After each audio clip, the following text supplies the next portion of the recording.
Hi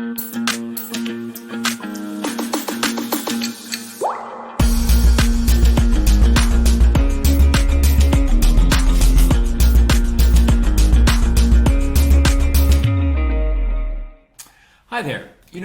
Groundedness is such an important part of our lives, the way we show up in the world and also the way we contribute to the world. It is fundamental to our success. Yet, oftentimes, it's one of the places where we spend the least amount of time. Invariably within the first couple of sessions with any of my clients, I find that, or I come across the question of what are you doing in your personal practices or with your personal practices to support yourself for completing the projects that you'd like to achieve, or achieving the vision that you have for yourself, your community, or your organization. And almost always I get excuses like, well, I just didn't have the energy by the time I got to it. Or by the time I had finished what I needed to get done today, I was so exhausted I crashed into bed. Or I've also heard, I barely have time with my kid, much less do a personal groundedness activity. And I have too many projects to worry about getting grounded. Now, what may not be so obvious here is that in every single case, the person has a complaint. They're exhausted. They're lacking in energy. They seem confused or disoriented or unfocused in their lives. They have too many projects, so they actually experience being overwhelmed. Well, there's no good decision making that comes of any of those kinds of things. And what each of the people in these scenarios doesn't hear is that they actually can't get to getting grounded, which is the very thing which will provide them the support to achieve and get done what they need to get done. Now, what does it actually mean to be grounded? Oh, in one sense, it means to be rooted here, much like a tree putting its roots into the ground. We're partly a self, that's the mental and emotional and spiritual part of ourselves. And then there's also our body.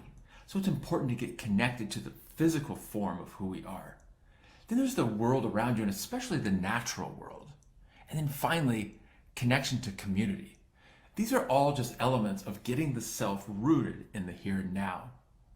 And what happens when people begin to do that is, and many studies have shown us, that people report a greater sense of clarity and focus.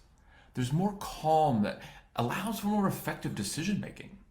And then there's a huge increase in self-esteem and self-awareness. And I don't know about you, but when I feel better about the world, everything in the world just seems a little bit lighter. And so oftentimes, solutions begin to emerge that where only before it seemed like that there were problems. And finally, there are physiological benefits to getting grounded, including a reduction in very high cortisol levels.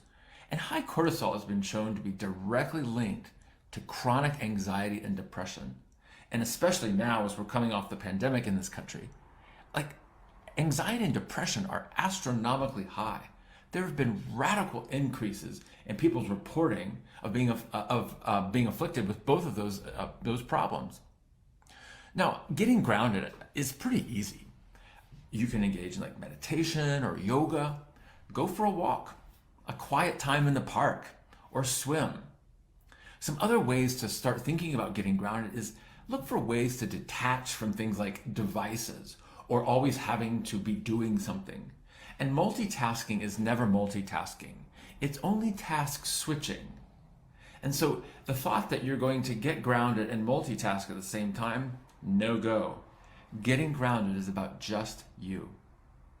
And at the end of it all, groundedness, like the tree, the roots into the soil, helps us to grow beyond our current limits.